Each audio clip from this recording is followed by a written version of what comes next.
Fala, meu amigo, minha amiga, seja muito bem-vindo a mais um editorial do nosso canal. Hoje, dia 2, esse é o nosso Chá com Política, o nosso terceiro editorial do dia e o bicho tá pegando. Olha só, hoje inicia o julgamento do Bolsonaro, aquela coisa trágica, isso vai entrar para a história do Brasil. No mesmo dia, o Flávio Bolsonaro não compareceu e disse que não ia acompanhar. Vamos lembrar que Flávio Bolsonaro poderia comparecer na condição de advogado, mas não. Participou hoje de uma audiência lá no Senado com o ex-assessor do ministro Alexandre de Moraes, o Tagliaferro, que fez denúncias bombásticas. Fez algo grave também. Deixou vazar o celular, o número de celular de uma das figuras núcleo-chave desse processo que movem contra Bolsonaro. Hoje foi um dia tenso, literalmente, em Brasília. Ontem teve ordem de prisão para um monte de gente, ou seja, Brasília está pegando fogo. E eu vou explicar tudo isso aqui para vocês. Então, antes de mais nada, não esqueça de se inscrever no canal, curtir, compartilhar. É sempre importante ter você aqui conosco, tá bom? Bora para cima? Vamos começar entendendo tudo que está acontecendo? Vamos lá. Vamos lembrar que hoje... Já comecei errando. Vamos lá. Vamos lembrar que hoje tinha, o julgamento do Bolsonaro. Então, os filhos do Bolsonaro fizeram uma vigília e oração em prol do Bolsonaro. Matéria do G1, da Globo. O julgamento de Bolsonaro e aliados. O julgamento da trama golpista iniciou no Supremo Tribunal Federal na manhã desta terça-feira, em Brasília. Tem segurança reforçada e com drones e câmeras térmicas, inclusive, para averiguar tudo que está acontecendo. Na noite de segunda, Carlos Bolsonaro e Jair Renan Bolsonaro e outros apoiadores do ex-presidente fizeram uma vigília no condomínio onde ele cumpre a prisão domiciliar. O ex-presidente vive no condomínio Solar de Brasília, localizado no Jardim Botânico. E os filhos do Bolsonaro foram para lá, justamente, para participar de uma vigília, e ficaram a noite inteira orando. Para que possa vir uma providência divina. Porque aqui é só providência divina para resolver o problema do Bolsonaro. Todo mundo sabe que as sentenças estão prontas. Não vai ter nada que possa mudar o roteiro da trama golpista, como eles dizem. Ou seja, do julgamento desse tribunal de exceção. Agora, tem um detalhe. Aconteceu uma coisa em Brasília que os petistas estão ignorando, mas que vai dar muito pano para manga. A mídia ignora, não está nem falando sobre isso. Matéria do Igor Gadelha. Petistas ignoram uma sessão com o ex-assessor do Moraes no Senado. Parlamentares petistas têm ignorado a sessão da Comissão de Segurança Pública do Senado, que houve o Eduardo Tagliaferro, ex-assessor do ministro Alexandre de Moraes, ao longo de terça-feira. Comandado pelo senador Flávio Bolsonaro, a sessão tem sido usada pela oposição como uma tentativa de contraponto ao julgamento do ex-presidente Jair Bolsonaro na primeira turma do STF. Até por volta das 14 horas da terça-feira, nenhum dos senadores governistas, que são membros titulares ou suplentes da Comissão de Segurança Pública, registrou presença na audiência com Tagliaferro. Os únicos petistas que registraram presença na sessão foram dois senadores que não integram oficialmente o colegiado. São eles Augusta Brito, do Ceará, e Paulo Paim, do Rio Grande do Sul. Já do lado da oposição, até mesmo deputados bolsonaristas marcaram a presença da sessão do Senado. Entre eles, o deputado Zucco, do PL, do Rio Grande do Sul, o líder da oposição na Câmara, e Evair Vieira de Mello, do PP, do Espírito Santo. Como mostrou a coluna do Igor Gadelha, parlamentares bolsonaristas chegaram a pedir para o STF para acompanhar in loco o julgamento do Bolsonaro. In loco. Contudo, desistiram de ir após o ex-presidente decidir não comparecer. Então, aliados do Bolsonaro, deputados e senadores, pediram para acompanhar o processo lá dentro do STF, onde está acontecendo o julgamento. Mas, depois dessa sessão com o Tagliaferro, eles mesmos voltaram atrás e desistiram, de comparecer. Mas acompanhem isso aqui. O Tagliaferro, 2 pontos. Matéria do Cláudio Dantas. Fundamento de busca contra empresários bolsonaristas foi forjado. É uma das provas que são utilizadas na tal trama golpista. né, que foi um processo de um grupo de WhatsApp, onde tinha vários empresários ali, e esses empresários eram considerados golpistas, né? Em depoimento à Comissão de Segurança Pública, que aconteceu no Senado, presidida pelo Flávio Bolsonaro, o Eduardo Tagliaferro fez uma revelação bombástica. Ele disse que Alexandre de Moraes determinou a busca contra empresários bolsonaristas com base numa mera reportagem. A fundamentação foi feita posteriormente e incluída no processo com a data retroativa, sugerindo fraude processual. Então, o que aconteceu? Segundo o Tagliaferro, o ministro do Supremo, Alexandre de Moraes, teve a informação de uma reportagem, mandou fazer a investigação, mandou incluir no processo com data retroativa, fingindo que essa ação era anterior à reportagem, mas não era. Ou seja, falsificou documentos. É o que diz o Tagliaferro. O ex-chefe da Assessoria Especial de Enfrentamento à Desinformação do TSE afirmou que, após a publicação de uma reportagem do portal Metrópolis, em 17 de agosto de 2022, com supostas conversas entre empresários e um grupo de WhatsApp, Moraes determinou no dia 23 de agosto uma operação de busca e apreensão contra eles. Um dos alvos foi o bilionário Luciano Hang. Segundo o ex-assessor, a medida foi tomada sem que a veracidade do conteúdo da reportagem, classificado de antidemocrático, fosse confirmada. O fundamento jurídico só foi criado posteriormente. Tagliaferro exibiu aos senadores documentos, planilhas e mensagens que, segundo ele, comprovam que o embasamento legal da determinação de Moraes foi feito apenas no dia 27 de agosto, 5 dias após a operação contra os empresários. Ou seja, ele mandou depois, com base no que ele tinha aprendido, é que ele mandou fazer a fundamentação. Isso, dentro do processo, anula qualquer processo. Ele afirmou ter recebido um pedido de um assessor de Moraes para construir um ambiente, uma história, com data retroativa para justificar a busca e apreensão e que, de acordo com ele, vai contra o processo legal. Tagliaferro disse que escondeu seu notebook com as provas e chegou a dormir no carro com medo de uma operação contra ele. Após as acusações, o senador Magno Malta pediu a prisão e o impeachment do ministro do Supremo, Alexandre de Moraes, a quem chamou de marginal. Se ofereceu para defender Tagliaferro. A senadora Damares sugeriu o envio da denúncia ao presidente do STF, Luiz Roberto Barroso, para tentar barrar o julgamento do ex-presidente Bolsonaro. Pois é, a gente tem aqui o trecho, né, da fala do Tagliaferro lá no Senado Federal. Acompanha aqui comigo. Para busca e apreensão foi feito depois da busca e apreensão. Então houve uma fraude no documento, é isso? Exatamente, e isso me deixou um tanto quanto preocupado e entendi porque todos os processos são físicos e ele só tira o sigilo no momento que ele acha interessante e nas peças que ele acha interessante. Bom, aqui, ó, os senhores estão conseguindo ver aí? Sim.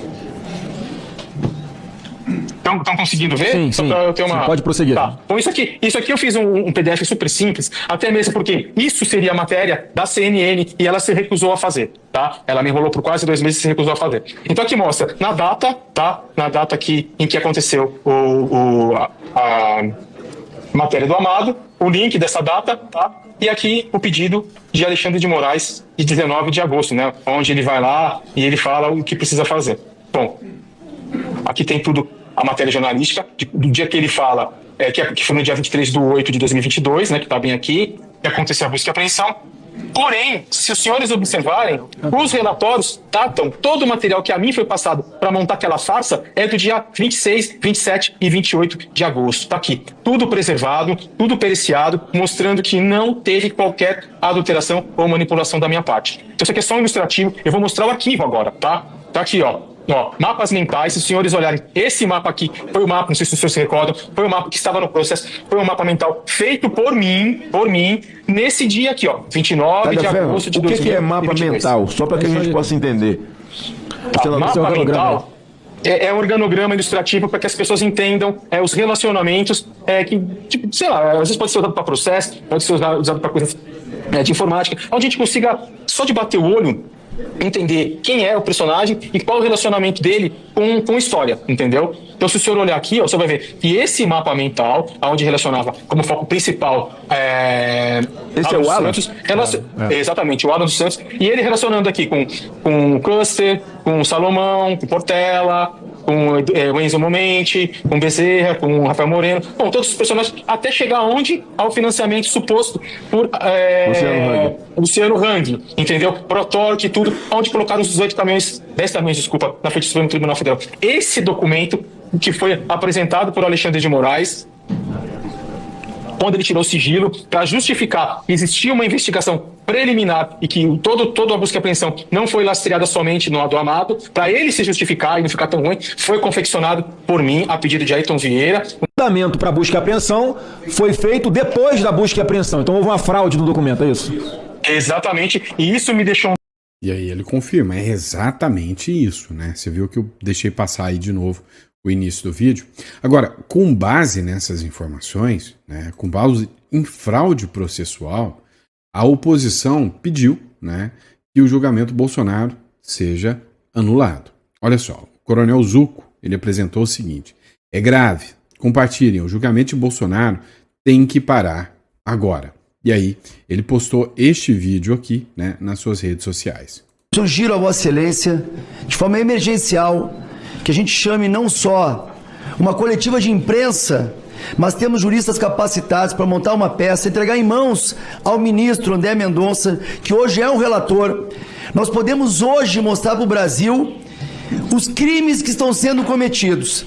Isto é gravíssimo, nós temos essa ferramenta, o ministro André Mendonça com certeza irá receber essa peça jurídica, porque essas comprovações hoje fazem com que esse julgamento pare.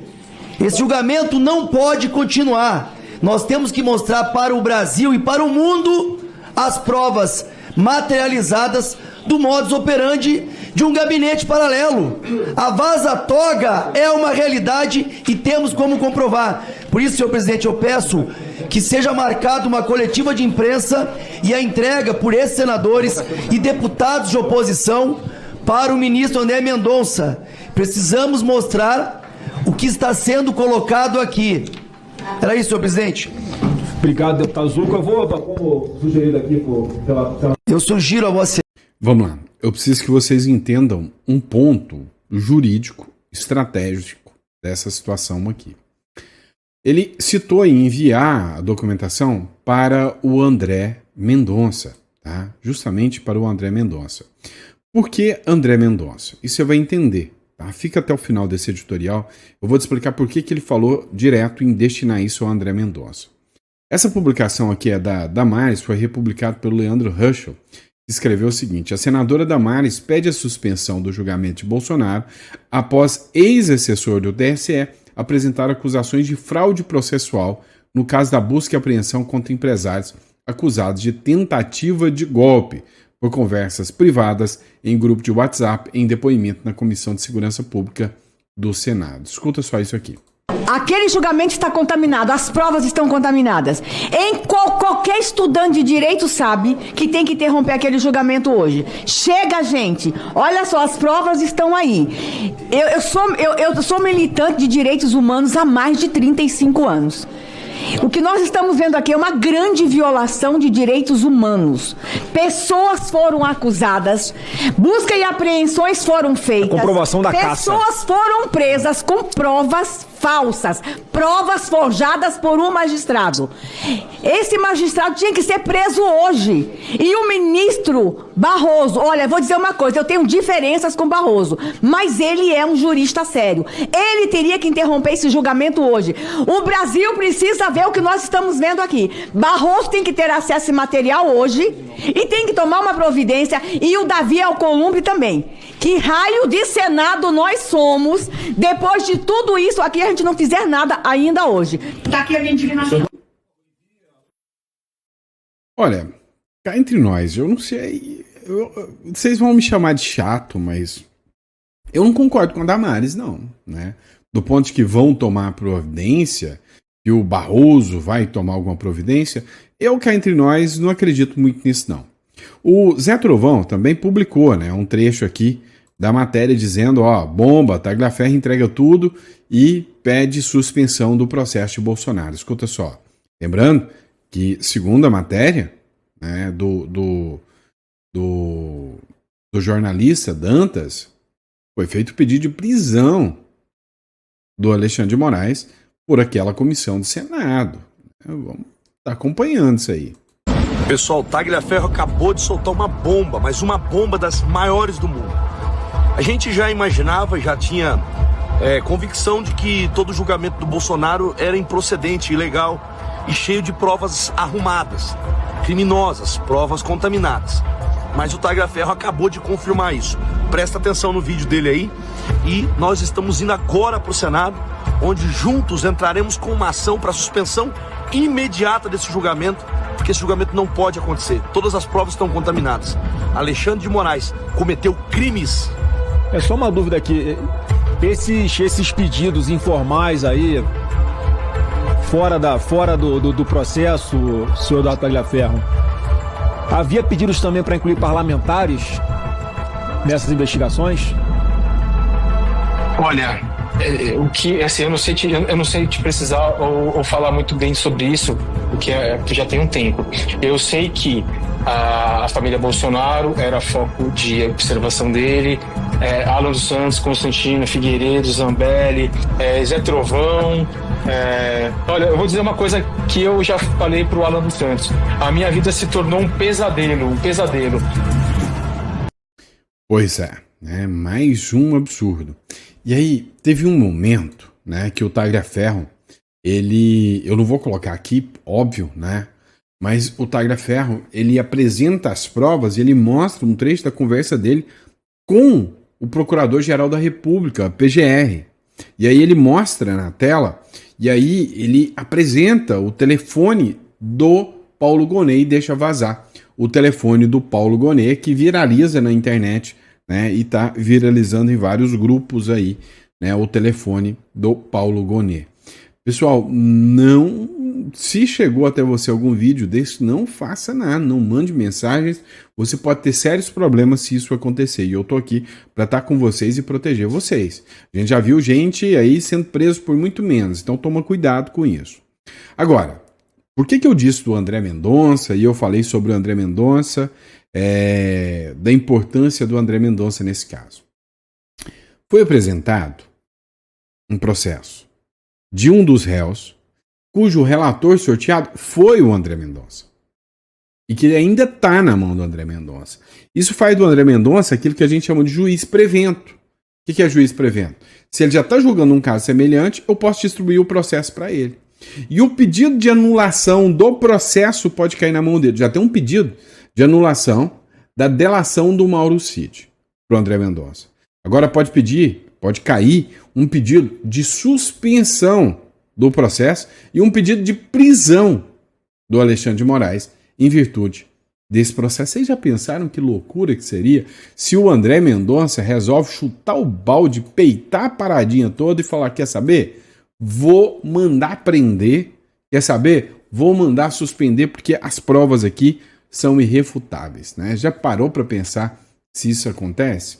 O difícil é acontecer, né? Mas hoje é o que a gente diz de juiz prevento, ou seja, já tem uma ação na mão do André Mendonça, hoje não precisa ser distribuído. É só o Senado fazer a petição, igual o Zucco falou, chegar lá e falar, tá aqui, Mendonça, julga. E aí, é só o Mendonça julgar. Mas enfim, tem muito mais coisas, né, pra gente ver sobre esse processo do Bolsonaro. Agora, acompanhando o processo um pouquinho, tem essa matéria da Record, do R7. Denúncias da PGR contra o Bolsonaro cita urnas, minutas e uso da máquina pública. Nessa terça-feira, a primeira turma do Supremo Tribunal Federal começou a julgar o ex-presidente Jair Bolsonaro e 7 aliados por envolvimento de um plano de golpe de Estado depois das eleições de 2022. Segundo o chefe da PGR, o Paulo Gonet, o grupo liderado e composto por figuras-chaves do governo, das Forças Armadas e de órgãos de inteligência desenvolveu e implementou um plano progressivo e sistemático de ataque às instituições democráticas. com a finalidade de prejudicar a alternância legítima de poder nas eleições de 2022 e minar o livre exercício dos demais poderes constitucionais, especialmente o poder judiciário. Esse é o argumento que traz aí, né, o Paulo Gonet. Já o ministro do Supremo Alexandre de Moraes quis dar um ar de legitimidade a esse julgamento e falou o seguinte: olha, qualquer dúvida razoável sobre os réus, estes serão absolvidos, disse o Alexandre de Moraes. A gente sabe que não é bem assim. Eu acho que se fizer uma enquete hoje perguntando se Bolsonaro está tendo um julgamento justo, todo mundo vai dizer que não, que é óbvio que não, né? A primeira turma do STF começa a julgar nesta terça-feira o presidente Jair Bolsonaro. O relator, o ministro Alexandre de Moraes, diz que o país e o STF lamentam que tenha se tentado um golpe de Estado, mas que a sociedade e as instituições mostraram força e resiliência. Também defendeu que o julgamento seguiu o devido processo legal, com ampla defesa e contraditório. Abre aspas. Havendo prova da inconsciência ou mesmo de qualquer dúvida razoável sobre a culpabilidade dos réus, estes serão absolvidos, assim se faz justiça, declarou o ministro Supremo Alexandre de Moraes. Cara, é difícil acreditar nisso. Agora, se você quer uma bomba ainda maior, é o posicionamento até dos próprios advogados do Mauro Cid. Presta atenção nesse trecho aqui. Trama golpista. Defesa de Mauro Cid diz que militar foi coagido e nega irregularidades na delação. Ou seja, como pode um julgamento como esse continuar? A primeira turma do STF começou a julgar nesta terça-feira o ex-presidente Jair Bolsonaro e outros 7 réus. A defesa do Mauro Cid, do delator Mauro Cid, tenente-coronel e ex-ajudante de ordem de Bolsonaro, apresentou a sua versão. O advogado Jair Alves Pereira reforçou a tese que o militar foi coagido durante o processo, primeiro pela Polícia Federal, depois por Alexandre de Moraes. Ou seja, é insano, é estúpido até, para não usar uma palavra pior, é estúpido você falar em julgamento imparcial.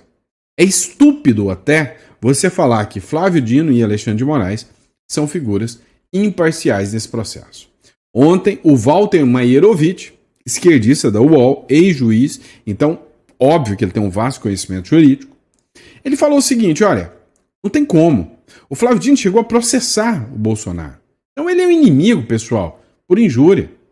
Ele, enquanto ministro da Justiça, disse que havia uma tentativa de golpe, ou seja, ele deu a sua versão dos fatos e agora ele não pode julgar os fatos. Ele é parte de toda essa estrutura. Ele é parte do 8 de janeiro. Foi ele que deixou sumir as câmeras do 8 de janeiro. E ele é o julgador? Isso é estúpido.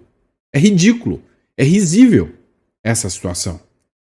Como disse o próprio Walter Maierovitch, ex-juiz, comentarista da UOL, então não faz o menor sentido, né, você falar em credibilidade.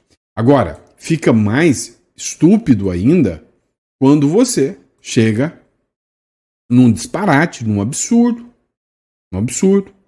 de a vítima, o delator, falar que o juiz, que é vítima também, o coagiu. E ninguém parar para investigar isso.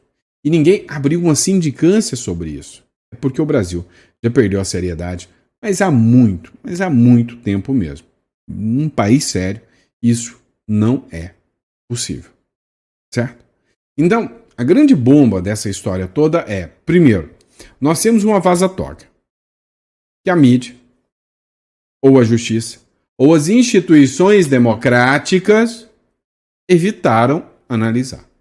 Nós temos agora uma audiência pública dentro de uma das instituições, que é o Senado, onde colheu-se prova suficiente de um ex-assessor do próprio ministro Alexandre de Moraes falando em fraude processual.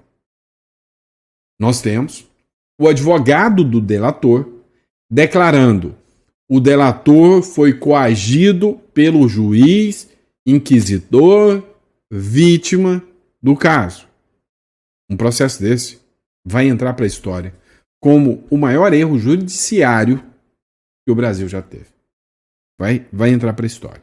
Não tenha dúvidas disso. Pessoal, dando continuidade aqui, olha só, aqui é o puro suco de Brasil, né? O ataque hacker desviou 710 milhões diz empresa que opera o Pix. Mais uma vez, não é a primeira vez. Você acha que seu dinheiro está seguro mesmo? Você acha que existe algum sistema inviolável? Eu não acredito. Invasão cibernética. Assim que a empresa que conecta bancos ao sistema Pix informou que um ataque hacker a seus sistemas ocorrido na última sexta-feira resultou num desvio de cerca de 710 milhões em transações não autorizadas. Aqui, ó. Não autorizadas. Segundo fontes ouvidas pela TV Globo, as instituições financeiras atingidas pelo ataque foram o banco HSBC e a fintech Arta. As informações estão em um relatório divulgado pela Evertec, controlada da Sinqia, a SEC, Comissão de Valores Imobiliários dos Estados Unidos. O Banco Central do Brasil foi procurado pela reportagem, mas não respondeu de imediato. Apesar do incidente, a Sinqia já havia informado que a estrutura central do Pix não foi comprometida e continua funcionando normalmente. A invasão ocorreu exclusivamente nos servidores da Sinqia, que comunicam com o Banco Central. Ao identificar a tentativa de acesso, o Bacen interrompeu a conexão da empresa com a rede do Sistema Financeiro Nacional para evitar que ela servisse como ponto de entrada para outras instituições. Existe esse sistema infalível? Um sistema eletrônico, feito por códigos. Para quem não sabe, eu sou programador, tá? Não sou garoto de programa, não. Programador. Eu aprendi a mexer com isso aí, tá? Então, sei programar, principalmente programação web. Cara, não existe sistema que você não consegue, tá? Acessar. Esse sistema, mais cedo ou mais tarde, ele tem uma falha. E aí você acha que um sistema como esse, que movimenta bilhões, você acha que um sistema desse não teria o sistema de proteção mais robusto do mundo? E mesmo o sistema mais robusto do mundo foi invadido? Meu amigo, não é brinquedo não. Brinquedo não. Vamos lá, pessoal. Matéria do Le Monde. Vou fazer um comentário aqui que eu vou deixar vocês pistola comigo, mas vamos lá. COP30 no Brasil. Os preços exorbitantes de moradias em Belém ameaçam comprometer a Conferência do Clima. Muitas delegações e representantes da sociedade civil não conseguem encontrar acomodações na cidade amazônica, que sediará a cúpula de negociações climáticas em novembro. Alguns pediram que o Brasil mude até a cidade sede. Vamos lá. Teve um outro comentário sobre esse caso.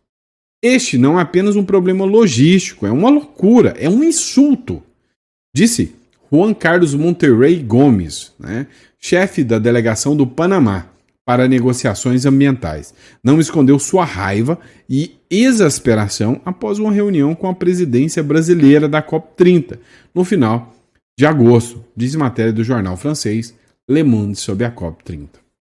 Duas coisas que a gente consegue extrair dessa matéria. Primeiro, quem toma conta hoje é brutalmente incompetente, irresponsável, não tem competência nem para organizar um evento. É uma vergonha isso que está acontecendo. Esse é o primeiro ponto que a gente extrai disso aqui tudo. O segundo ponto que a gente extrai disso aqui tudo: o brasileiro merece o governo que tem.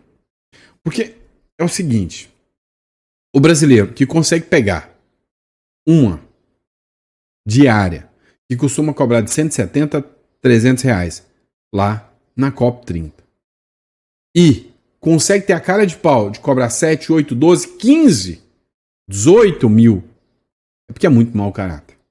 É oportunista. É o típico cara que no meio de uma seca, por causa da escassez, sobe o preço do galão para 500 reais. É o típico brasileiro que na hora da solidariedade, igual aconteceu lá no Rio Grande do Sul, que é explorado do outro, do próximo. Então, o brasileiro, de certa forma, merece também o governo que tem. Porque é o tipo de pessoa que faz isso, e isso não é livre mercado, isso não é oferta e demanda.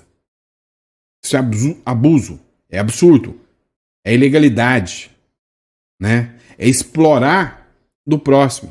Precisa daquilo? Não, vou colocar um preço absurdo, estrondoso.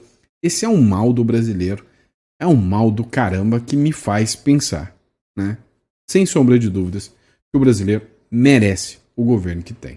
Tá bom? E é isso, pessoal. Espero que vocês tenham gostado do nosso editorial. Muito obrigado pela confiança, pela credibilidade. A gente volta daqui a pouco com mais um editorial, para a gente poder bater papo com vocês. Grande abraço.